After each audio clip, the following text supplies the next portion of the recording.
Ambassador Elena Vasquez walked through the massive doors of the Galactic Concord Council chambers. The ceiling stretched so high above her that she could barely see it. Massive beings from dozens of different worlds filled the enormous space. Some floated in tanks of water. Others stood on platforms of living crystal. A few hung from the ceiling like giant bats.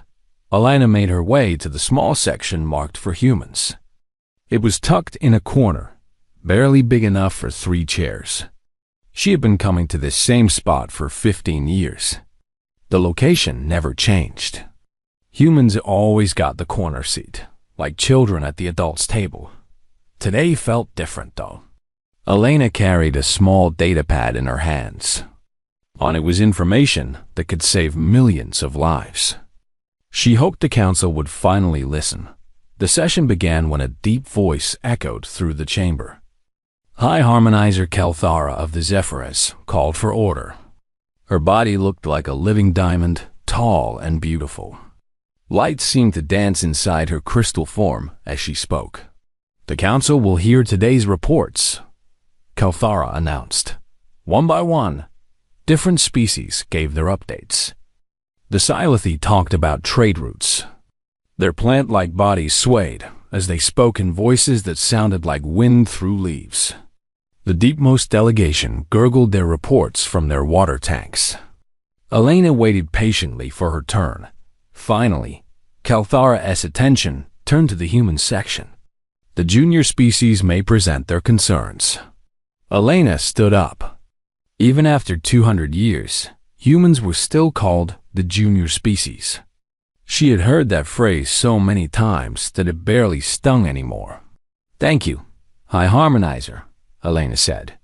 "I bring urgent news about the Void Devourers." A ripple of sound went through the chamber. Some beings clicked their claws. Others made huffing noises. The Void Devourers were a sore subject for the council. Elena activated her datapad. A hologram appeared showing the edge of the galaxy. Red dots marked where star systems used to be. Now those areas were just empty black space. "Our deep patrol ships have detected increased activity," Elena continued. "The Void Devourers are moving faster than before. They consumed 3 more systems last month. At this rate, they will reach the middle galaxy in 18 months. She paused, letting the information sink in.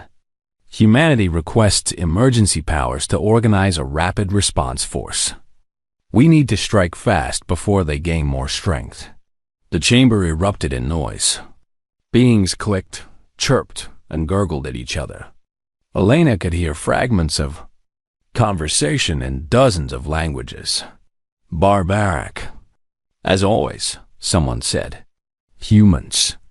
And their violence, another voice added. They think force solves everything. Hi! Harmonizer Kelthara raised one crystal arm. Silence fell over the chamber. The human proposal has been noted, she said. However, the Concord has protocols for dealing with the Void Devourers. These protocols have worked for 3,000 years. A Silithy delegate swayed forward. Branch-like arms moved as he spoke. The young species does not understand. We do not rush into battle like wild animals. We use wisdom. We use time-tested methods. Elena felt her heart sink. She had heard this response so many times before. With respect, delegate, the old methods are not working. The Void Devourers are adapting. They are learning our patterns.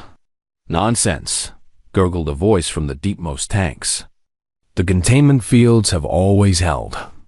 We simply need to strengthen them. Elena pulled up more data. The containment fields failed at Kepler to 229 and at Ross 154. The Devourers broke through in ways we have never seen before.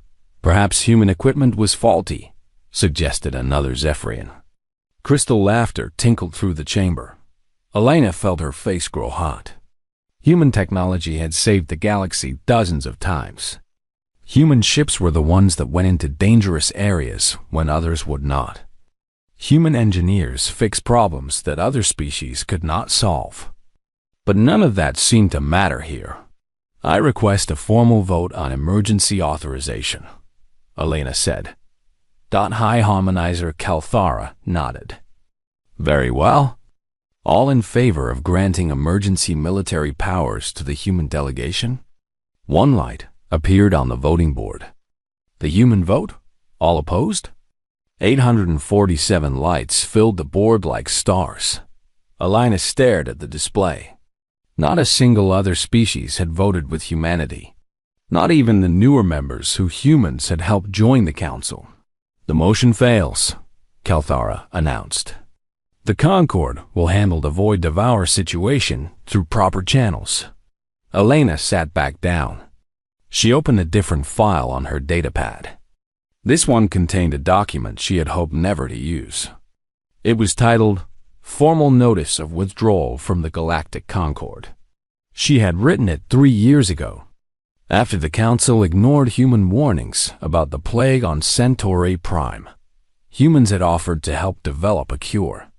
The Council said they would handle it with proper scientific methods. 2 million beings died while the Council scientists debated. Procedures. Elena had updated the document last year, when the Council refused human help with the terrorist attacks on Vega Station. Humans had tracked the attackers to their base. The Council wanted to negotiate first. The terrorists struck again, killing thousands more. Now the Council was ignoring the greatest threat the galaxy had ever faced. The Void Devourers were not some distant problem. They were a growing disaster that would consume everything if not stopped soon. Elena stood up again. High Harmonizer, I have one more announcement.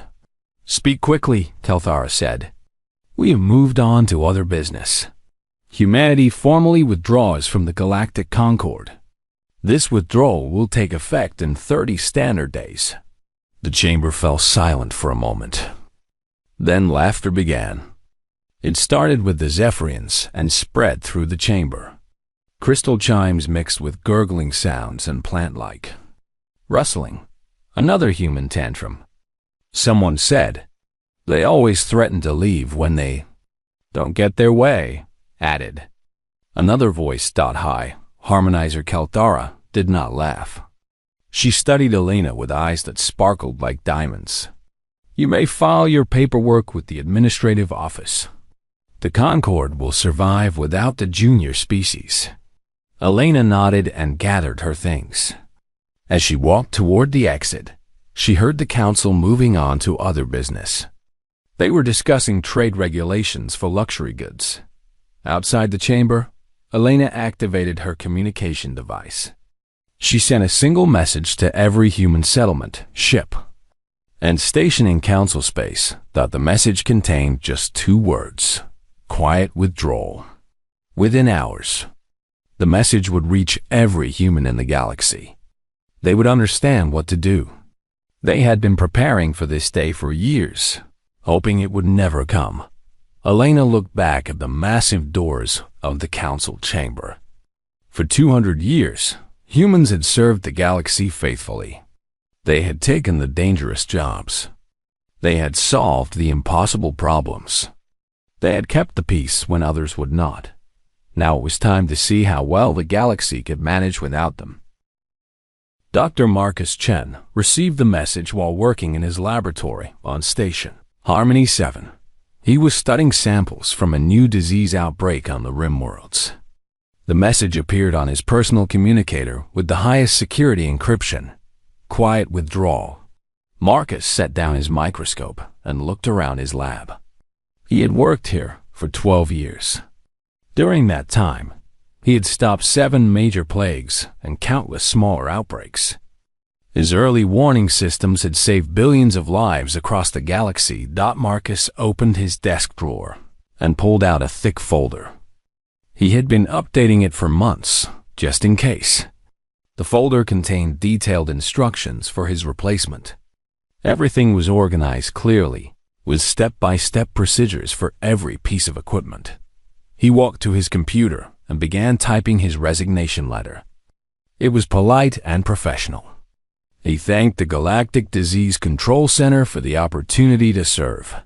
He offered to train his replacement for the full transition period. What Marcus did not mention was that 3 of his most important systems required human intuition to work properly. The pattern recognition software could identify known diseases easily.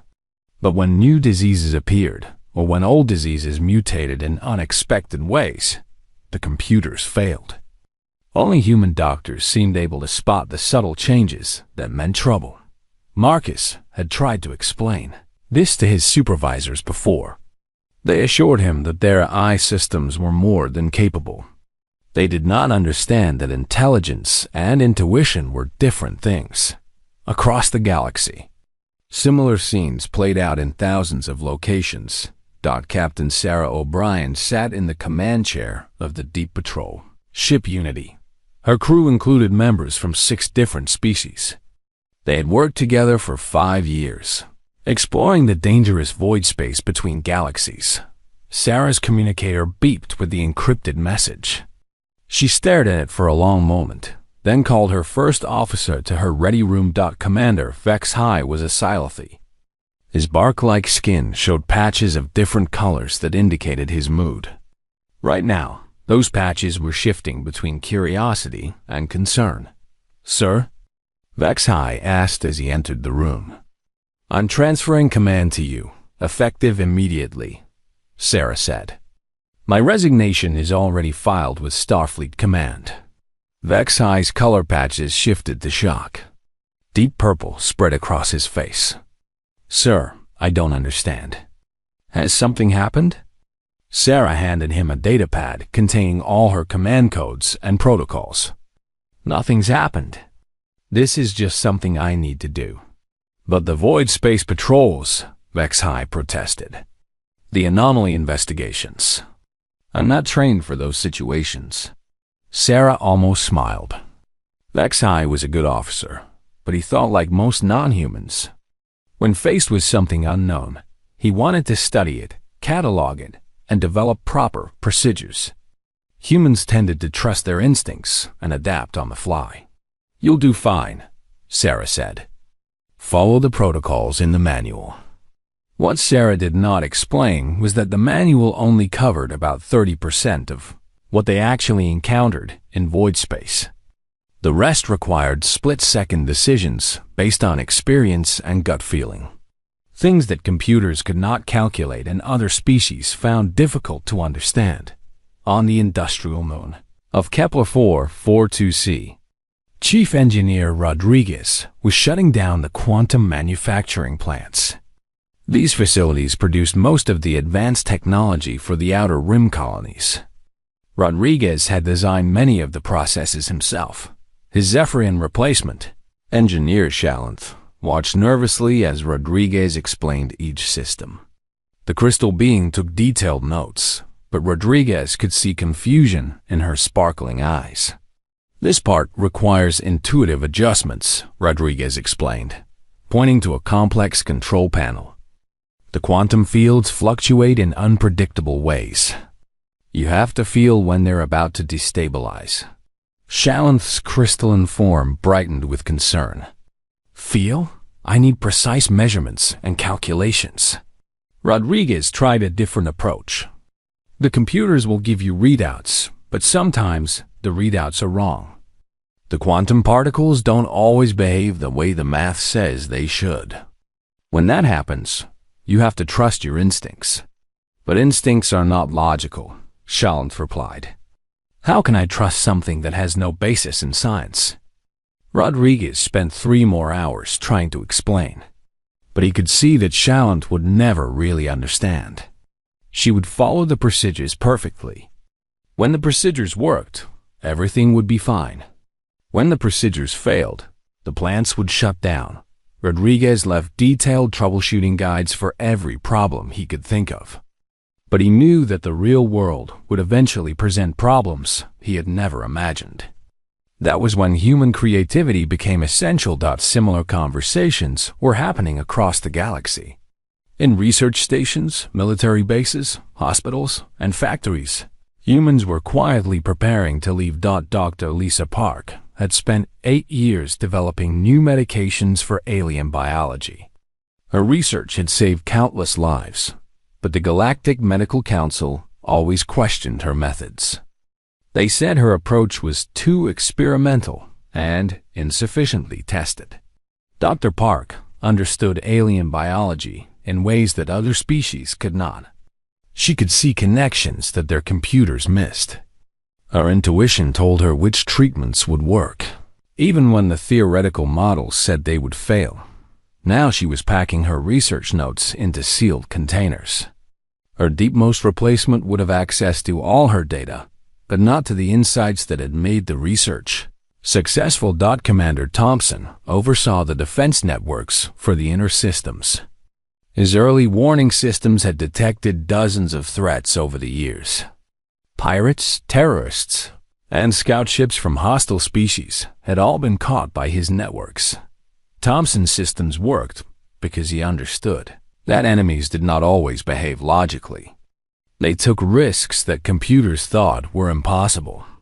They used tactics that formal military doctrine said would never work. Thompson had learned to think like his enemies, to anticipate their unexpected moves. His replacement would inherit sophisticated detection equipment and detailed operational procedures. But he would not inherit Thompson's ability to spot the one ship hiding among 1,000 normal ones, or to recognize when a peaceful trader was actually a spy. As the days passed, reports began reaching Council headquarters. Hundreds of humans were resigning from key positions throughout the galaxy. Most gave standard reasons: family obligations, career changes, or personal matters. The Council administrators noted the resignations, but were not worried. Humans had always been easy to replace. Their jobs were mostly routine maintenance and basic operations. The important decision-making was handled by the elder species. High Harmonizer Kalthara received a summary report about the human departures. She read it briefly while preparing for more important meetings. The report mentioned that replacement staff were being assigned to all vacant positions. Everything appeared to be proceeding smoothly. What the report did not mention was that many of the replacement staff were struggling with their new responsibilities. Tasks that humans had handled effortlessly were proving more difficult than expected, but these were early days.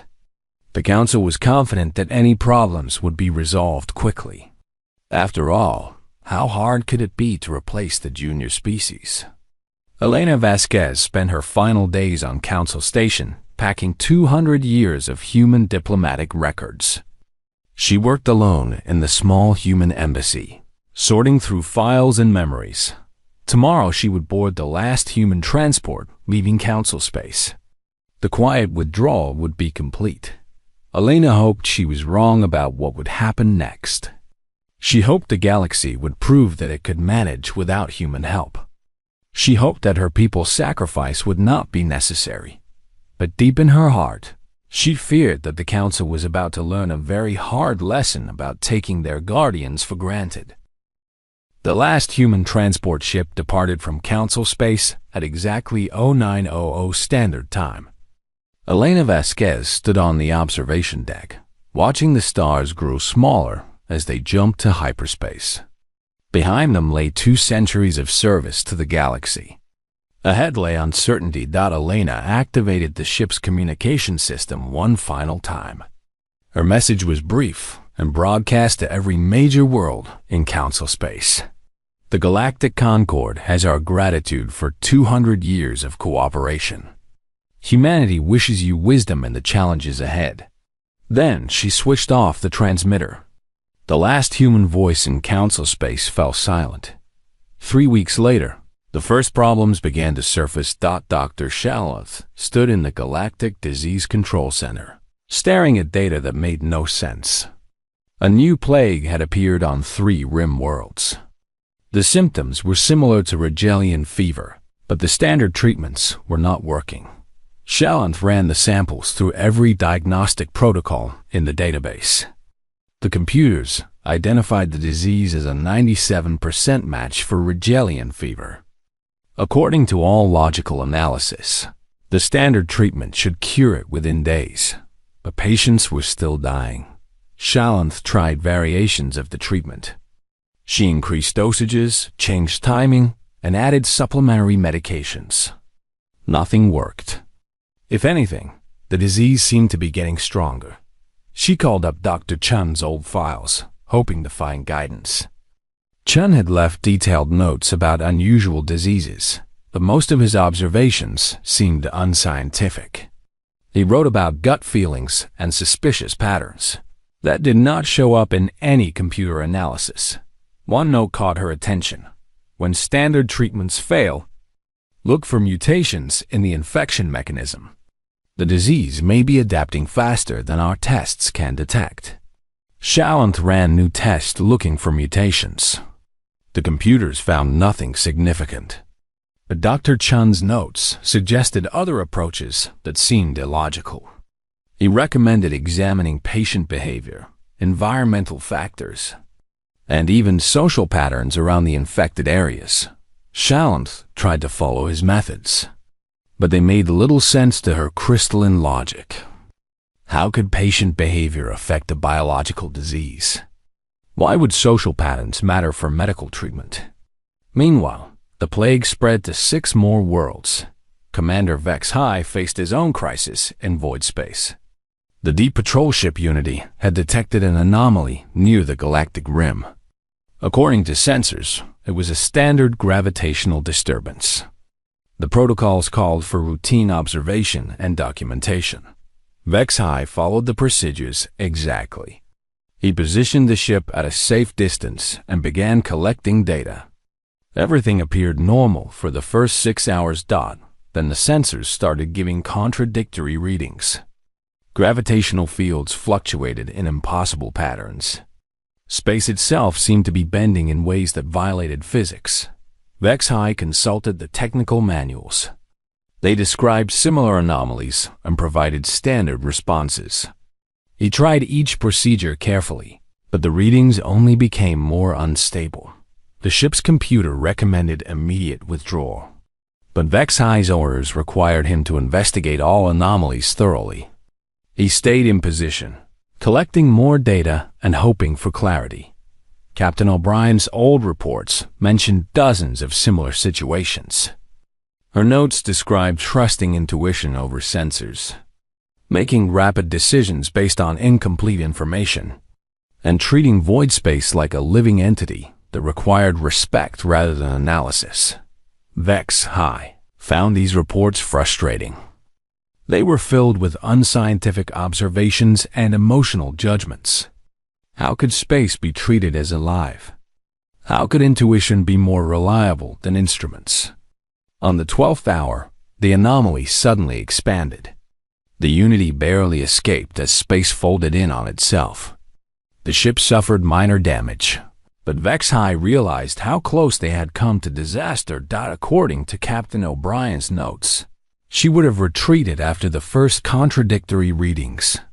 Her reason: when void space starts lying to you, it's time to leave. But how could space lie? How could anyone know the difference between lies and truth without proper analysis? Chief Engineer Rodriguez's replacement faced similar confusion on Kepler 442c. The quantum manufacturing plants had been running smoothly for the first month after the transfer. Shalanth followed every procedure perfectly, and production remained at optimal levels. Then the quantum fields began behaving strangely. The fluctuations were minor at first, within acceptable parameters, but they gradually became more erratic. The computer models could not predict or explain the changes. Shalanth increased monitoring and ran full diagnostic checks on all equipment. Every system tested perfectly. The mathematical models showed that the quantum fields should be stable, but reality disagreed with the calculations. She consulted Rodriguez's troubleshooting guides. His instructions for this situation were frustratingly vague. Trust your instincts. When the math stops working, rely on experience. feel the rhythm of the quantum fields and adjust accordingly. How could she feel quantum fields? They were mathematical constructs, not physical objects. How could rhythm apply to subatomic particles? Shallant tried to implement Rodriguez's suggestions, but her crystalline nature processed information differently than human brains. She could analyze vast amounts of data instantly, but she could not feel anything beyond logical patterns. The quantum fields became increasingly unstable. Production efficiency dropped 15%, then 30%. Eventually, Shallant had no choice but to shut down the plants entirely. Similar problems emerged across the galaxy. Human-designed systems began failing in ways that their replacements could not understand or fix. The failures seemed random and illogical, but they were becoming more frequent. Most seriously, the Void Devourers were advancing faster than ever. Admiral Lekmar commanded the Outer Rim Defense Forces. His fleet was the largest in Council history, with ships from dozens of species and enough firepower to destroy entire star systems. The defensive strategy relied on massive formations, overwhelming force, and time-tested battle tactics. When the Void Devourers attacked the Centauri system, Admiral Lekmar deployed his forces according to standard protocols. He positioned heavy battleships in defensive formations and sent fighter squadrons to harass enemy scouts. The battle lasted 3 days and ended incomplete. Disaster. The Void Devourers ignored the impressive fleet formations. Instead of engaging in traditional combat, they simply flowed around the Council forces like water around rocks. They consumed the Centauri system while the Council fleet was still moving into position. Admiral Lekmar reviewed the battle recordings, trying to understand what had gone wrong. His tactics were flawless according to military doctrine. His formations were textbook perfect. His firepower was overwhelming. But the Void Devourers did not behave like traditional enemies. They had no ships to destroy, no formations to break, no supply lines to cut. They were more like a natural disaster than an army. Admiral Lekmar requested human military records from the archives. Human forces had fought the Void Devourers successfully on several occasions, but their reports made little strategic sense. Humans used small, fast ships instead of massive battleships. They avoided direct confrontation and struck at seemingly random targets. Their tactics changed constantly, with no apparent pattern or logic. 1. Report described dancing with the enemy and finding their weakness through improvisation. Another recommended fighting like water against stone and becoming unpredictable to defeat the unpredictable. These concepts were impossible to translate into formal military doctrine. How could randomness be a strategy? How could unpredictability be taught to an army? Admiral Lekmar tried to adapt human tactics, but his forces were trained for conventional warfare. When he ordered random attacks, his commanders requested proper targeting data. When he suggested improvisation, they asked for detailed operational plans. The Void Devourers consumed 4 more systems while the Council fleet struggled to implement human-style tactics. On Council Station, iHarmonizer Kelthara received daily reports of increasing problems. The plague was spreading. Manufacturing was declining. The defense fleet was failing. Strange technical failures were occurring throughout Council space. Each problem had a logical explanation. Diseases mutated naturally. Equipment failed over time. Military tactics needed adjustment. These were normal challenges that the galaxy had faced for millennia, but the pattern was troubling.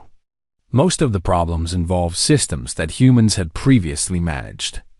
Most of the failures occurred in areas where humans had provided oversight. Kelthara began reviewing human personnel records. For the first time, she looked closely at what humans had actually been doing for the past 2 centuries. The discovery was shocking. Humans had not been performing routine maintenance as the Council assumed. They had been serving as the galaxy's immune system, identifying and solving problems that other species could not even detect. They had been the early warning system for plagues, the troubleshooters for impossible technical failures, the adaptive fighters who could match unconventional enemies. They had been the bridge between logical analysis and chaotic reality. And now that bridge was gone. Kelthara realized with growing horror that the Council had made a catastrophic mistake. They had not lost a junior species. They had lost their guardian angels. The question now was whether they could swallow their pride long enough to ask for help before the Galact 6 months after the human withdrawal. The galaxy was dying. The plague had spread to 200 worlds. What started as a simple disease outbreak had become an unstoppable pandemic. Dr. Shallanth worked 18-hour days in her laboratory, but every treatment failed. The disease seemed to adapt faster than their cures could be developed. Manufacturing output had dropped 40% across the galaxy.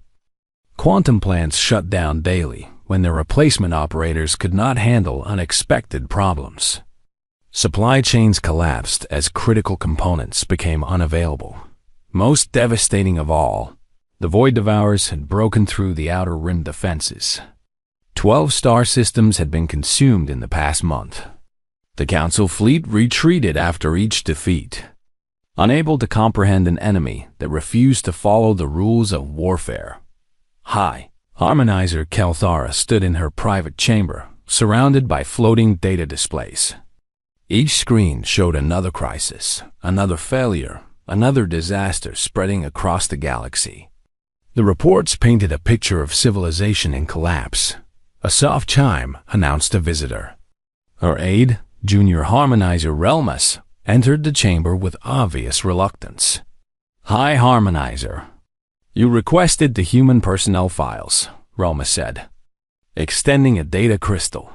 Elthara took the crystal and inserted it into her personal reader. The information that appeared made her crystal form dim with shock. Dr. Marcus Chun had not been a simple disease researcher. His real job had been pattern recognition specialist for the entire Galactic Disease Control Center. He had designed systems that could detect genetic mutations in real time, identify biological weapons disguised as natural diseases, and predict pandemic spread patterns months in advance. More importantly, Dr. Chun had personally intervened in 47 disease outbreaks over 12 years. Each time, he had identified critical factors that computer analysis missed. Social behavior patterns that affected transmission, environmental conditions that influenced mutation rates, cultural practices that changed symptoms. The current plague was the 48th outbreak. Without Dr. Chun's pattern recognition abilities, the Disease Control Center was fighting blind. Captain Sarah O'Brien's file was equally revealing. Her deep patrol ship had investigated over 300 void space anomalies. Most were routine disturbances that required standard documentation, but 63 had been genuine threats to galactic security. Captain O'Brien had identified and neutralized hostile alien scouts, detected weapons testing by rogue species, and discovered hidden bases used by terrorist organizations. Her ability to distinguish between normal anomalies and dangerous ones had prevented dozens of potential conflicts. More disturbing, her reports showed that void space anomalies were increasing in frequency and intensity. Her final report, filed the day before her resignation, predicted a massive surge in dangerous events within 6 months. That prediction was proving accurate. Void space disturbances had increased 300% since human withdrawal.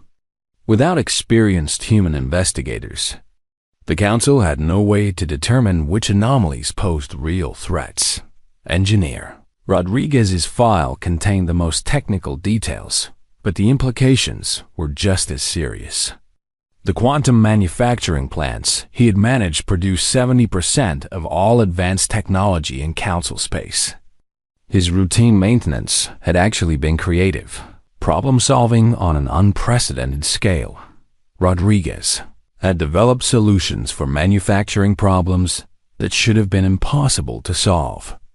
He had created workarounds for equipment failures that existed in theory only. His intuitive understanding of quantum mechanics had allowed him to push technology beyond its designed limitations. Without his expertise, the manufacturing plants could only operate within their original parameters. When problems arose that the computers could not solve, the entire system shut down. The galaxy's technological edge was disappearing one failure at a time, but the most shocking file belonged to Ambassador Elena Vasquez herself. Kelthara had assumed that Elena's job was ceremonial. Humans were junior members of the council, so their ambassador must handle minor diplomatic duties. The file revealed a very different reality. Elena had been the council's primary crisis negotiator for 15 years.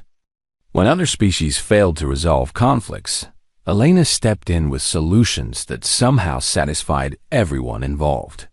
She had prevented 18 wars, resolved 42 territorial disputes, and negotiated peace agreements that lasted decades. Her methods seemed impossible to understand. She ignored formal diplomatic protocols and focused on emotional factors that other species dismissed as irrelevant. She treated each negotiation as a unique puzzle that required creative solutions rather than standard procedures. Most remarkably, Elena had identified and resolved conflicts before they became serious problems. Her early warning system for diplomatic crises had kept the galaxy peaceful for 2 decades. Without her insights, the Council was responding to problems only after they became disasters. Kelthar read through file after file, each one revealing another human who had been quietly essential to galactic civilization. They were not the junior species performing routine tasks. They were the specialists who handled everything that required adaptation, creativity, and intuitive problem-solving. The Council had dismissed human contributions because they did not fit into formal categories. Human work looked chaotic and unscientific compared to traditional approaches, but results spoke for themselves. Human-managed systems worked better, lasted longer, and adapted to changing conditions. A priority alert interrupted Telthar's reading. The Void Devourers had broken through the Middle Rim defenses. 3 core worlds were under attack. The Council fleet was in full retreat, unable to protect even the most important systems. Kelthara activated her emergency communication system and called for an immediate council session. Within hours, representatives from the surviving species gathered in the Great Chamber. Many seats were empty. Dozens of species had been consumed by the Devourers or had withdrawn to defend their homeworlds independently. Fellow councilors, Kelthara began, we face the greatest crisis in galactic history.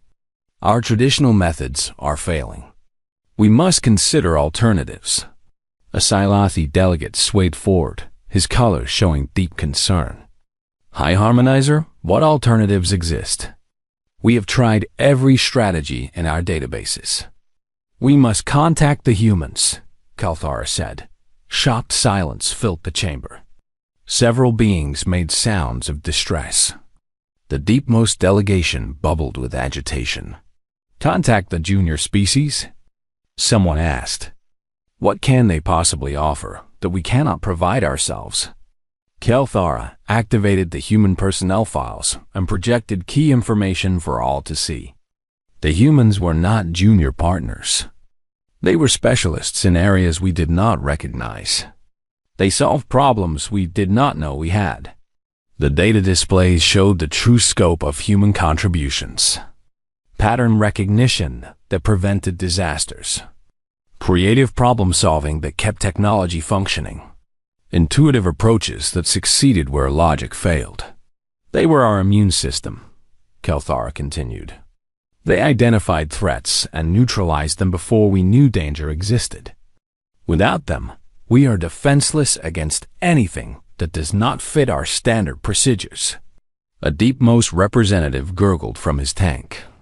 You suggest we beg for help from species we expelled?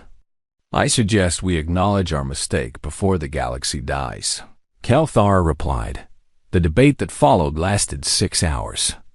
Pride warred with desperation. Traditional thinking clashed with undeniable reality.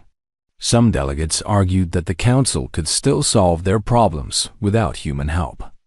Others insisted that contact with humanity would be an admission of weakness. Finally, Junior Harmonizer Relmus asked the question that ended all debate. What happens if we do nothing? The answer was written in the reports flooding the chamber. More systems consumed by void devourers. More worlds lost to plague. More technology failures as manufacturing collapsed. Complete galactic collapse within months. The vote was close, but pragmatism won over pride. The Council authorized an emergency diplomatic mission to human space. Kelthara would lead the delegation personally. She would find Elena Vasquez and ask for help that should never have been needed. But first, she had to discover where humanity had gone. The humans had left Council space completely, but they had not simply disappeared. Intelligence reports suggested they had established new colonies beyond the galactic rim, in regions considered too dangerous for civilized species. More disturbing, these reports indicated that humans were not alone. Several minor species had joined them. Species that the Council had also dismissed as unimportant were apparently finding new homes in human space. Kelthar began to suspect that humanity had not simply withdrawn in anger. They had planned this exodus carefully, creating an alternative to the Council's rigid hierarchy. An alternative that might have solutions the Council desperately needed. The question was whether humans would be willing to share those solutions with the civilization that had rejected them. Kelthara feared she was about to learn the price of taking Guardians for granted. But with the galaxy dying around them, she had no choice but to try. The journey to human space would take 3 days. By the time she arrived, I-Harmonizer Kelthara's ship emerged from hyperspace at the edge of human territory. What she saw surprised her. Instead of the simple colonies she expected, a massive space station hung in orbit around a beautiful blue world. Ships from dozens of species moved through busy traffic patterns. This was not a refugee camp. This was a thriving civilization. Incoming vessel, please identify yourself and state your business, came a calm voice over the communication system. The speaker was clearly human. This is High Harmonizer Kelthara of the Galactic Concord Council, requesting permission to speak with Ambassador Elena Vasquez. A pause followed. Please proceed to Docking Bay 7. Ambassador Vasquez will meet you there. As Kelthara's ship approached the station, she noticed something remarkable. The defense platforms surrounding the system were actively engaging void devourers at the outer edge of the system. Human ships moved in complex patterns, striking and withdrawing in coordinated attacks. They were not just surviving against the devourers. They were winning. Docking Bay 7 was larger than any facility on Council Station. As Kelthara disembarked with her small diplomatic team, she saw Elena Vasquez waiting for them. The human ambassador looked exactly as she remembered, but her expression was carefully neutral. High Harmonizer, Elena said with a polite bow. Welcome to Haven Station. I admit I'm surprised to see you here. Ambassador Vasquez, Kelthara replied. I come seeking assistance for the Galactic Concord. Elena's expression did not change. I see. Perhaps we should speak privately. My office is this way. They walked through corridors filled with beings from across the galaxy. Kelthara recognized species that had left Council space over the years. Some had been dismissed as too primitive. Others had been considered too aggressive. All seemed to be thriving here. Elena's office looked out over the main habitat areas of the station. Kelthara could see parks, markets, and residential areas where dozens of different species mingled freely. Children of various races played together in the gardens. Impressive, Kalthara admitted. How many species have joined your alliance? 47 so far, Elena replied, sitting behind her desk. We call it the Terran Compact. All species are equal partners, regardless of age or technological development. Decisions are made based on merit and necessity, not tradition or hierarchy. Kalthara felt a crystal resonance of shame. The Council had driven away dozens of valuable species over the centuries. Now those species were thriving in an alliance that valued their contributions. The galaxy is in crisis, Kalthara said, deciding to be direct. The plague has spread to 300 worlds. Manufacturing has collapsed in core systems. The Void Devourers have consumed 20 star systems in the past month. Elena nodded. We've been tracking the situation. Our refugee ships bring reports daily. Then you know we need help. Elena leaned back in her chair. The Galactic Concord rejected our help 6 months ago. You said our methods were barbaric and unscientific. What has changed? Kalthara's crystal form dimmed with embarrassment. We have learned the true extent of human contributions to galactic civilization. We underestimated your importance. We weren't important, Elena said. We were essential. There's a difference. Elena activated a holographic display showing the current state of Council space. Red zones marked plague outbreaks, failed manufacturing centers, and consumed star systems. The map looked like a medical chart of a dying patient. Every red zone represents an area where humans provided crisis management, Elena explained. Disease pattern recognition, creative problem solving, adaptive tactics, early warning systems. When we left, we took the galaxy's immune system with us. Can you help us rebuild those systems? Kalthara asked. Possibly, Elena said, but not under the old structure. The Council's decision-making process is what created this crisis. Rigid hierarchies cannot handle adaptive problems. Kalthara struggled with the implications. What do you propose? Full partnership, Elena said. Not junior membership. Equal representation for all species, including those you previously dismissed. Decision-making authority when rapid response is needed. And formal recognition that some problems require human-style solutions, even if they seem unconventional. The terms were harsh, but Kalthara could see no alternative. The Council's choice was simple: accept equality or watch civilization collapse. I cannot authorize such changes alone, Kalthara said. The full Council must vote on restructuring. Elena smiled sadly. High Harmonizer, there isn't time for Council debates. The Void Devourers will consume the core worlds within weeks if nothing changes. As if summoned by her words, an alert sounded throughout the station. Elena activated her communication system. Report, she said. Ma'am, we have a massive Void Devourer formation approaching the Rigel system, came the voice of a human commander. Council defense forces are in full retreat. Estimated time to system consumption, 6 hours. Elena turned to Kalthara. Rigel has 12 billion inhabitants. Can your forces save them? Kalthara's crystal form flickered with distress. Our military doctrine has proven ineffective against the Devourers. We have no successful strategies. We do, Elena said. But it requires cooperation between human tactical specialists and Council fleet resources. Are you willing to authorize joint operations? The weight of 12 billion lives pressed on Kalthara's decision. Council protocol required formal authorization for any joint military action. Such approval could take days to obtain, even in emergency session. But 12 billion beings would be dead in 6 hours. I authorize full cooperation, Kalthara said. What do you need? Elena activated her fleet coordination system. All ships. This is Ambassador Vasquez.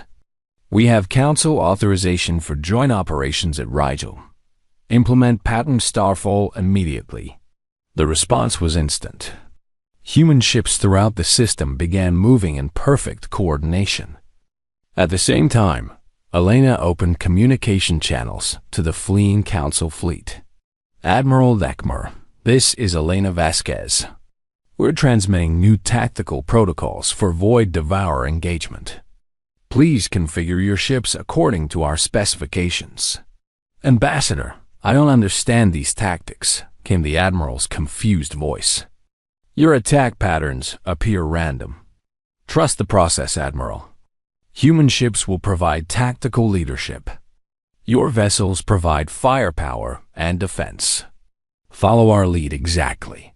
Kelthara watched the battle unfold on Elena's tactical display. Human ships moved like dancers, striking at seemingly random points on the Void Devourer formation. Council ships followed their lead, providing massive firepower at precisely the right moments. The battle lasted 4 hours.